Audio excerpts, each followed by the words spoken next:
İnşallah yeniden iş imkanları olacak. Siz de gurbette çalışmak güzel memleketimizde. Biz memleketimizi seviyoruz. İnşallah siz de seviyorsunuz.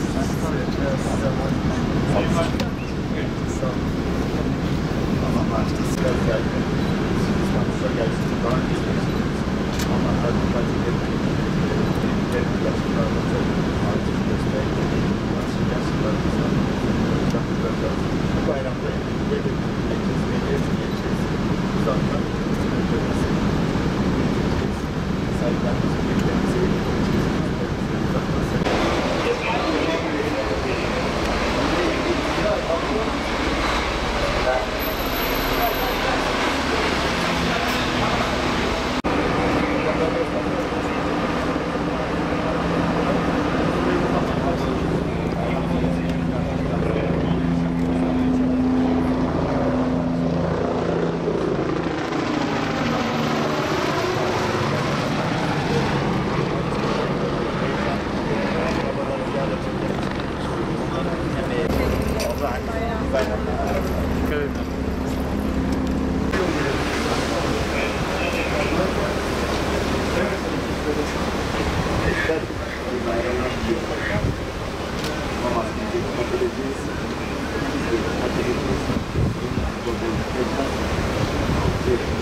saygılarımızı birbirimize onlara hürmetlerimizi, saygılarımızı uzaktan ileteceğiz.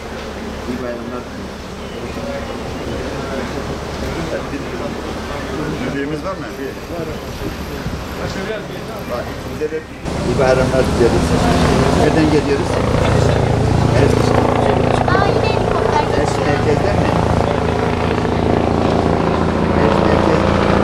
Merkezi yerlisisiniz. Alışverişe mi ziyaret? Aman trafik kurallarına uyalım.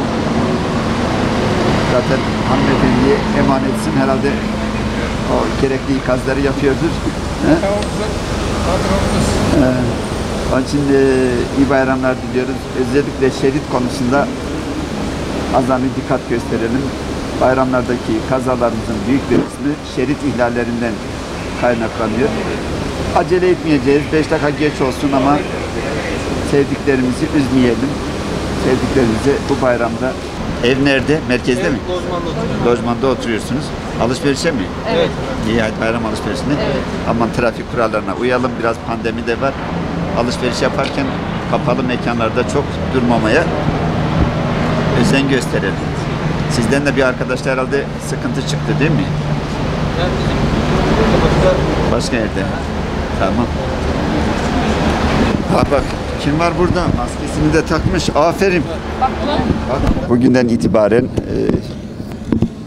emniyet ve jandarma trafik ekiplerimiz 24 saat esasına göre hem vatandaşlarımızı bilgilendirmek, uyarmak, kurallara uymasını zorlamak ve bütün uyarılara rağmen kurallara uymayanlar hakkında işlem yapmak için kentin dört bir yanında 24 saat esasına göre görev yapacaklar inşallah. Aynı zamanda da hem bu bayram süresince asayişin sağlanması için görev yapacaklar. Camilerimizin etrafında gerekli tedbirleri alacaklar. Jandarmadan 1000 kişilik bir ekip bayram boyunca görev yapacak. Emniyet Müdürlüğümüzden de 2500 kişi hem trafik hem asayişle ilgili bayram süresince 24 saat esasına göre görev yapacaklardır. Umarım inşallah bu bayram süresince ilimizde ve ülkemizde hiçbir trafik kazası meydana gelmez.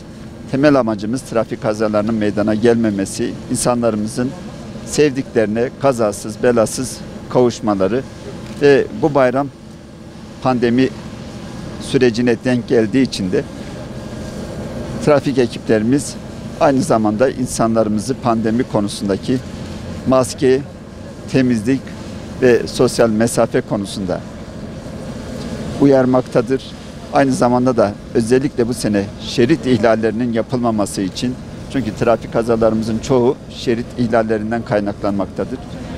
Acele etmeyecekler sürücülerimiz. İnşallah trafik kurallarına onlar da azami şekilde uyacaklar ve biz bu bayramı huzur içinde, güven içinde hep birlikte geçireceğiz. Yukarıdan da helikopter de aynı zamanda trafik denetimi için bölgede denetim yapmaktadır. Ben de ilginizden dolayı siz basın mensuplarına teşekkür ediyorum ve şimdiden hayırlı bayramlar diliyorum. Bayram süresince mezarlık başta olmak üzere toplu ziyaretlerin yapılmaması, toplu bayramlaşmaların yapılmaması, toplu ziyafetlerin yapılmaması için Hıfzı Sıha Kurulu'nca karar alındı. Bunun için bütün vatandaşlarımızın buna uymasını ve mümkünse aile büyüklerini ziyaret etmekten imtina etmesi, telefonlarla bayramlaşması, bunu özellikle talep ediyoruz.